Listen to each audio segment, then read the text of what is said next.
Good day, my name is Alex Tursky. I'm founder of PostPlatforms Foundation, and it's not our first video, and usually we explain what is PostPlatforms and where the whole world goes with all these data platforms, technologies, etc. But today I would like to go to one layer up and to answer the question, what is the essence of this new internet which we are all building? And we know that around this internet, like around this elephant, there are a lot of projects starting from blockchain, my data, Gaia-X, European digital identity. There are a lot of projects which claim they are doing something. But is it new internet? Is it part of new internet? How it's all linked together? And let's discuss that. Let's discuss the essence of internet today.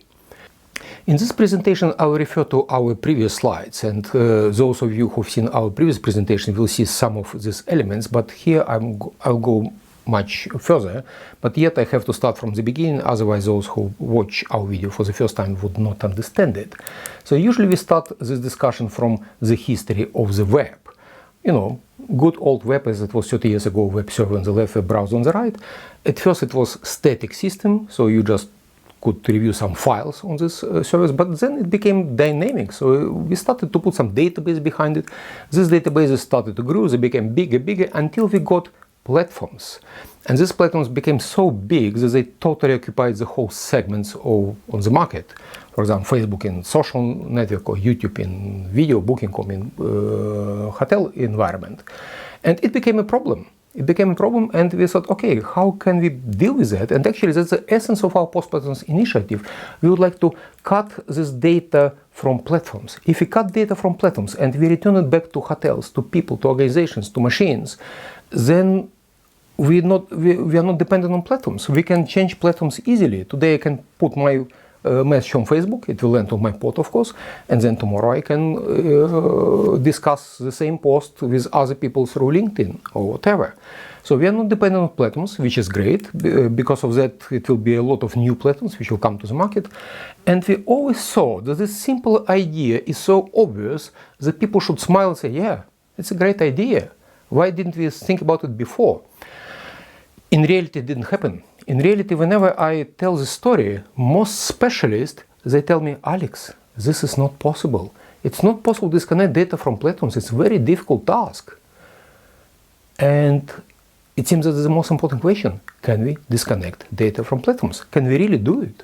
We believe that we can, but let's talk about those who not yet at this level. If you look at all projects around us in the same area, the most two interesting projects are Project Solid, started by Tim Berners-Lee, and project started by Fraunhofer Institute, International Data Space. And last year, European Commission allocated €1 billion to research in this direction. These two projects not yet cooperating together, and they approach more or less the same problems from completely different sides. And I always wondered, why is that? Why they do it completely different? For example, Solid project, it interconnects some pods, some data on the pods, and they don't pay attention to platforms at all. If you listen to people from Solid, platforms. What are platforms? They're not important here. But if you look into materials of IDS, International Data Space, you see that these guys, they're interconnecting platforms. Why platforms? Why they connect platforms? Why these guys connect pods? Although they have the same goal. And we finally understood that the reason is in this picture. 100 years ago, people were thinking about physics, and they asked themselves, is it possible to split a nucleus of atom into two nucleus? Is it possible at all? If yes, we have absolutely new source of energy and a lot of other stuff. If not, well, we have to come back to coal and burn oil and whatever. And it was quite a fundamental question. Is it possible to split a nucleus? Actually, here we have more or less the same. Instead of nucleus, we have platinum. And the question is, can we split it to post-platforms and data? Most people think no, it's not possible. And then we realize that both Solid project and IDS, in their essence, they also think no, it's not possible. Because if it's not possible, then yes, because platforms, they have data, you cannot split them here. They said, we create our own pods, our own data, and platforms will do something later on, we deal with it. These guys, they also IDS wants to connect data in these platforms. But because they cannot disconnect platforms from data, they have to connect platforms. So, well, it's inevitable. If you think it's not possible to split them, yeah, you have to connect platforms. But imagine the answer to the question is yes. The answer is you can split platforms from data. Then you don't have to connect pods with pods and platforms with platforms. You connect pods with platforms, like we suggest in PostPlatforms initiative. And this is basically quite natural because pods, they represent data. Platforms without data, they represent algorithms. It's quite natural to connect data with algorithms, not to interconnect data, not interconnect algorithms. Well, the good question, is it possible at all? I think we have answered to this question. First of all, our team, we came from platform ourselves. My previous project was Easy Travel. It's the biggest audio guide system in the world. It's not as big as Booking.com, of course, but in the sector of audio guides for cities and museums, Easy Travel is definitely number one, with 4,000 museums and 50,000 content providers in cities. We, as a platform, we came to this idea. And actually now we at this moment, as I speak, we're applying for a big European grant in cultural heritage. It's a 25 million euro grant called European Collaborative Cloud for Cultural Heritage. And when we assembled the big consortium, 30 organizations, we approached, of course, big platforms. The biggest platforms in cultural heritage are platforms like Ex Libris, Axial, they're number one. And we approached them and said, guys, do you want to experiment with it? Do you want to play with it? And surprise, surprise, both companies immediately said, yes, we would like to participate in it because we feel it goes in this direction. We platforms, we would like to concentrate on what we are best at, algorithms. Keeping data of clients sometimes create problems for ourselves because we cannot communicate with other platforms, etc. So these two guys in this small segment of cultural heritage, they jumped immediately to our consortium, which means that probably platforms not only will agree to disconnect data, some of them really would like to disconnect data from themselves because they see opportunities, not only problems in that. So probably we just forgot to ask them when we decided, yeah, it's not possible. It is possible. So let's assume it is possible, and then we get what we call Web3 data space. Web3 because it comes from the solid, from the idea of Tim Berners-Lee, this is Web3, and data space because it comes from these international data spaces. So that's why we call the whole ecosystem Web3 data space. But I probably have to dive a little bit in this concept of data space and explain it so that you clearly understand what we mean by that. I will explain it on the example BMW because BMW is part of this IDS consortium. So, and I think the whole idea came from companies like BMW. So let's take it as an example. BMW has employees, it has clients, it has cars which it produces, it has departments inside BMW, like financial department. And in this new approach which we propose, employee, clients, a car, engine of the car, pump of the engine of the car, financial departments, they could have their pods. So BMW will deal with these pods. Not only BMW, we believe that also tax office may deal with those pods, or supplier of BMW, or insurance company. A lot of organizations around BMW, thousands of them, also have their interest in employees of BMW, clients, cars, and financial department. Probably supplier wants to put an invoice on this pot of this financial department. So all these organizations will use hundreds, if not thousands, of information systems to get access. But in our picture, information systems are not so important. They will be compatible with this pod, so let's put it aside a little bit. But let's see at the nature of this communication. The nature is that usually we think that this person, like employee of BMW, he or she has complete control over the pod. In this picture, not. The person has control only on the part of the pod. Second part will contain data from all these organizations on the right side. For example, BMW will want to put some information on, for example, salary slip it wants to put to employee. On to client, it wants to put some declaration, this car, is checked, whatever. And BMW probably wants to put some information on the car itself. It means that BMW put this information, it signed it. So this information belongs to BMW, it owns it. It can create it, change it, delete it, by the way. So it means that part of your pod belongs to information which is controlled by BMW. It's not bad, because also tax office would like to put some documents on the employee website and also read salary slips from BMW. Of course, if the employee will allow tax office to read, it's all under control. Access control is totally in hands of employee. But all these organizations have interest. They put some documents here, like supplier will put information on the car, or to invoice to financial department. Insurance company also will read information, write information. So all these organizations, they have a lot of interest on all these ports. They will put information, read information, and finally they will recognize that it's convenient. Whenever BMW puts a new salary slip, tax office has access to it. If tax office will correct something, BMW will see it immediately. They don't have to communicate directly, they will communicate through the data. It means that the data which is there is always updated. It's always really fresh. There are no wrong data because it's always at the origin and it's changed at the origin. And then the good question, these organizations, they have a lot of databases. Do they need these databases? Probably not. All their databases will be spread through millions, if not billions, of these pods of machines, people, organizations, etc. And that's what we call data space. It's a kind of situation when we have a big shared Google document, of course without Google, a big shared document where all parties who are authorized to do it, they write down information, and all parties who are authorized to do it, they read information and they understand each other, they communicate through this data. That's what we call data space. It's a lot of advantages with organizations because they always deal with the original data. They don't have to maintain their database, which are always outdated, with a lot of silos data.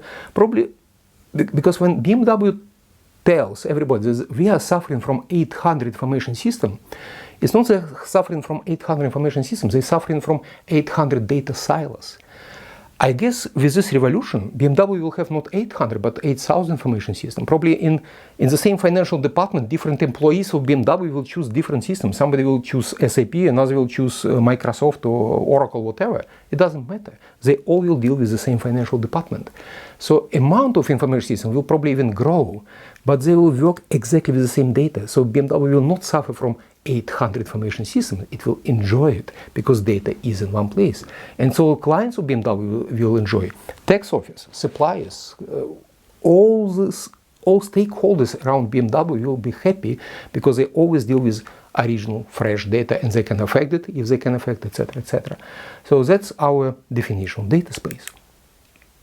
But if you have such a data space, with all this remote access and remote control, security becomes paramount.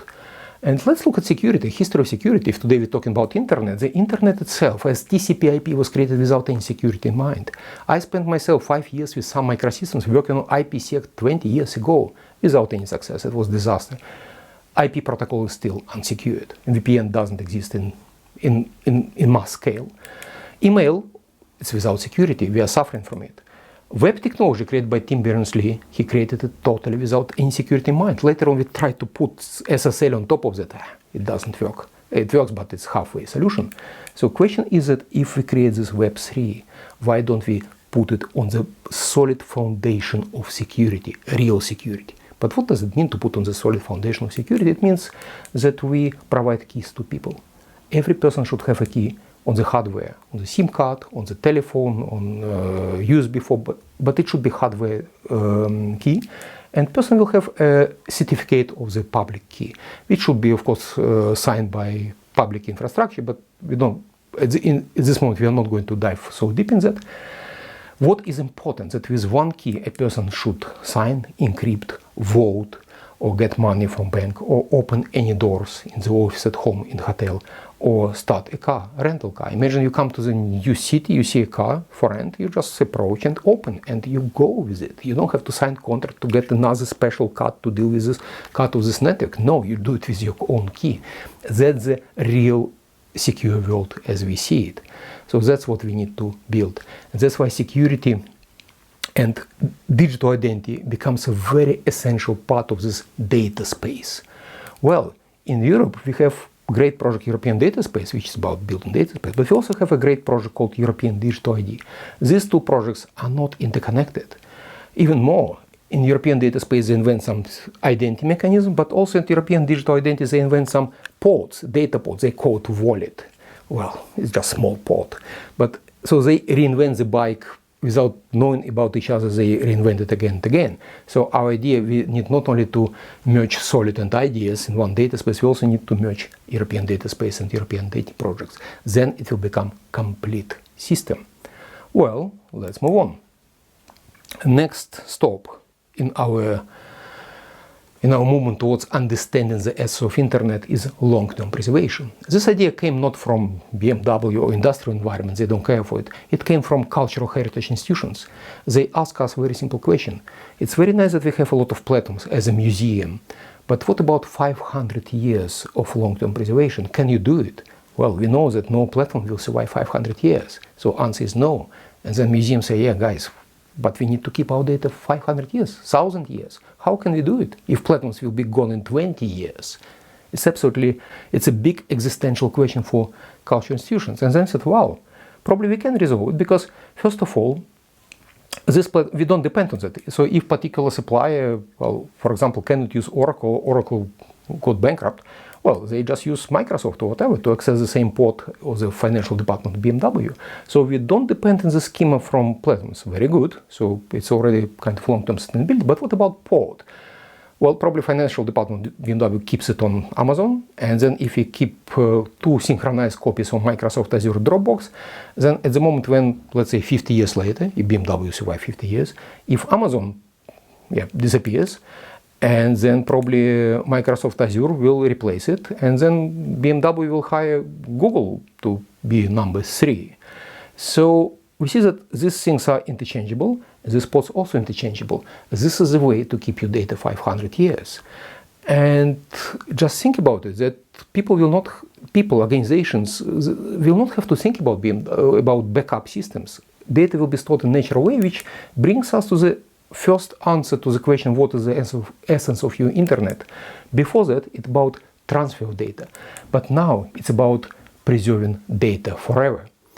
And this is a big existential question because we definitely can read information written 2,000 years ago on paper, on stone, whatever. But I doubt that we can read information written 30 years ago on this diskette. Most probably no, we will not be able to do it. So we as a mankind, with all our technologies, we are in situation that we can read something created by people who lived thousands of years ago, but we cannot read something written by us 30 years ago. This is a big problem. So preservation of data is really important for survival of our civilizations, not only problem of museums. So essentially, we want people and organizations to stop thinking about backups. People not think about backups nowadays, but they are suffering from it. I want them not to suffer. I want people to think, okay, if I put this post through Facebook, if Facebook is Web3 compatible, if I put this note or documents through Microsoft is Web3 compatible, whatever system I use to put my photographs, documents, I want to be assured that if I put it through a system which is Web3 compatible, this data stays forever. I don't know how, I'm no specialist, but I've been told that it stays forever. That's the effect we want to reach here. So this is an important element of this new internet. Let's move on. Electronic reputation. We have reputation now. If you leave likes, dislikes, comment on taxi driver, hotel, whatever, it stays with platforms. We want it to be stayed on our ports. We want us to keep all the likes we get from other people. We don't want platforms to do it for us. So when we talk about our data, it's not only data we create explicitly, it's also data about us or our data about somebody else. So relational data, we also want to keep it. It's also data, very important part of the data, by the way. So in the end of the day, as a person, I will collect a lot of, comments, likes, dislikes, discussions from all kinds of people I interact through my life. So finally I can calculate something we call e-karma vector, or set of parameters which explains how supportive am I, how flexible am I, whatever. It's my characteristics, not only mine, but also it could be people, it could be suppliers, organizations which in terms of BMW or car may have a reputation. This particular car may have a reputation, so when I go to the second-hand shop and buy a car, I know what previous owners think about it. It's very nice information to know what previous owners think about this car or about the seller of this car. It simplifies my life. And also services. If somebody doesn't like SAP or Facebook or like it, well, he or she may put like, dislike, comment, and it will stay with Facebook forever. You cannot get rid of it because it's all cryptographically signed. Indeed. And also dislikes will be proportional to the reputation of the person who gives you like, dislike. For example, like from professor in physics, when he or she evaluates your article, is more important than like or dislike from taxi driver. Well, so with this reputation, we believe it's also an important part of this future system. maintain this reputation. And indeed, if you look at progress of people for the last 200 years, we invented a lot of machines which made us powerful physically. We can, with our excavators, whatever, we can do a lot of stuff physically. We also have computers which made our brain be very powerful. But what about if we, so at the level of a person, our muscles and our brain are, let's say, empowered with these exoskeletons. But what about, if I think not about person, but about society? What about that? Can we improve society? Because we still have wars like the one in Ukraine, which is a big pain, by the way. And can we improve this? Can I, when I go and buy this old car, can I know this guy who sells this car? And that's where I need my reputation. So reputation is a kind of social exoskeleton which allows us to interact with thousands of people without fear to be fooled, set up or whatever. So when I sign a contract with this guy, I know he's a good guy. When I buy this car, I know this is a good car. So reputation is a way to improve our civilization. It's this network of social interactions, but also it's a way to affect fake news, for example. You will not read a news if you know what is the reputation of the person who created this news. So fake news will be gone.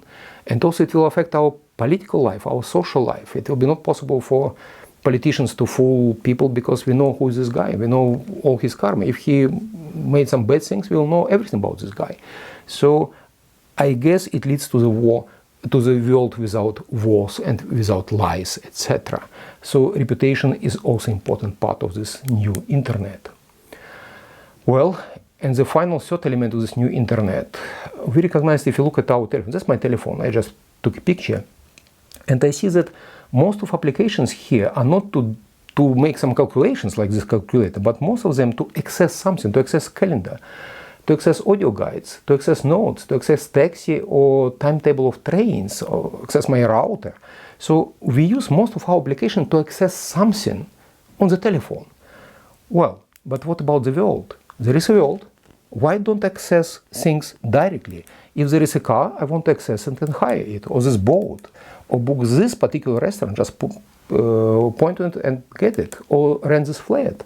Or there is a person here, I want to send a message to this guy, or it's a yoga club every Saturday. Well, I want to become a member of it, or I want to explore the city of Rotterdam. Point is that why do we deal with these databases, not with the direct objects in the direct life? Like example of it, when I want to know whether this particular shop is open today, I open Google Maps, I take this shop, oh, it's open, not open, I see it on the map. I want to see it on real world, I want to touch things, and I want these bubbles to fly over this thing so that I can say, oh, this car, oh, it's for rental, oh, I'll take it for tomorrow. That's a life where I have direct access to objects at the source. So to put in the picture, we have a real world, and now we have the world of internet with computers and databases. Databases are here, not there. And let's envisage another picture when we have a world where every object has its own port and information about itself at the source. And then internet is not somewhere there, internet behind it.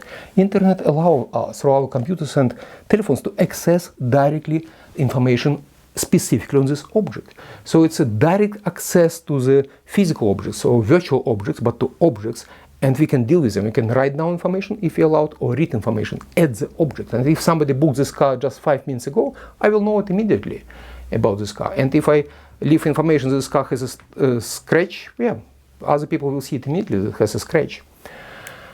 Well, so about this preservation of data, maintenance of reputation, because access to data at the source, that's the nature of this new internet. So you see, it's far away from transfer of data. And not only that, we have many other characteristics of this new internet. For example, before that, we had vendor lock-in. In this internet, we have absolutely flat market and full transparency. Before that, it was data silos. Now we have data sovereignty and data in one place. Before that, we had totally anonymous internet with a lot of troubles with security. Now we have everybody fully identified. It doesn't mean this person cannot regulate his or her anonymity. I can. When I go to some web shop, I could say, well, today I'm anonymous. Or when I buy a bottle of wine, I want to provide just information I'm above 21, not anything else. So we can control our anonymity, but I would like to control it. Well, intellectual property rights. If I made this photograph, I want everybody to to know that it's my photograph. Nobody can steal it from me. We can provide with great security we have. Inclusivity. People like more and more to work on themselves, on their private enterprises. But problem of my personal enterprise is reputation. We have good idea how to deal with reputation. So when I work on myself, well, my reputation will be maintained. And when I make nice pancakes, people tell us this guy makes nice pancakes. So let's use this reputation to provide inclusivity for people into economical interactions. Well, we are quite agnostic to data forms, but it's we can discuss later. What is important, we have this total new data space. Well, talking about preservation of data, let's not forget that our data is not only data we create explicitly, files, documents, but also relational data. For example, this photograph is linked to this document because it describes the environment when it was taken, or this photograph is thumbnail of that photograph. So we need to provide links between objects. To make it reliable and not so that it doesn't disappear, we need so-called persistent IDs, which we also have to implement. And the importance of persistent ID is visible on this picture. It's a website of W3C Consortium, the one which creates standards for internet. And here is a papers written by Tim Berners-Lee, the person who created web technology. His papers were written 20, 30 years ago. And then if you click on all these links, you see that all of them are not accessible anymore. Well, actually it's normal. It's a normal situation that if you open an article written 20 years ago, most probably half of the links, there are researchers on that, half of the links will be totally broken. It means that we create a lot of knowledge, a lot of articles as a scientific community, and all these links will be broken 20, 30 years from now. It's not acceptable. To keep it not broken, we need those persistent IDs, which are an important part of this data preservation. Well, so let me introduce you this new internet which is just extension of the real life with real objects, and we can control information about the objects and the objects themselves. By the way, it has something to do with this great idea of Mr. Schwab from Davos Forum about the fourth industrial revolution. His idea was that first industrial revolution, 19th century, when we invented, powerful machines, then we learn how to make mass production, then we learn how to use computers. But his idea is that this fourth industrial revolution will be cyber-physical systems. And that's exactly what we are talking about. We are talking about a situation when we access physical objects and we control them not through some databases or systems, we control them as the objects. So we are quite in line with this vision. Let's zoom it out. Imagine this is a platform which uses some ports, whatever. And of course, also platform has to use its own port just to sell it information or also to collect information about itself. Probably people put likes, dislikes to this port of the platform. And imagine another platform which uses its own ports or other ports, and it can use also the port of this platform. Example, imagine this is cartography platform which collects information from a lot of ports with different cartography information. It creates a whole map of the world. And this is real estate platform which would like to buy this map from this platform or from another platform. So that's how it works. And if I continue the picture further, there's a picture which I get, and it reminds me a brain structure. It's a neurocell. It has inputs from other cells, and then it sum it up with certain parameters. That's the process of learning.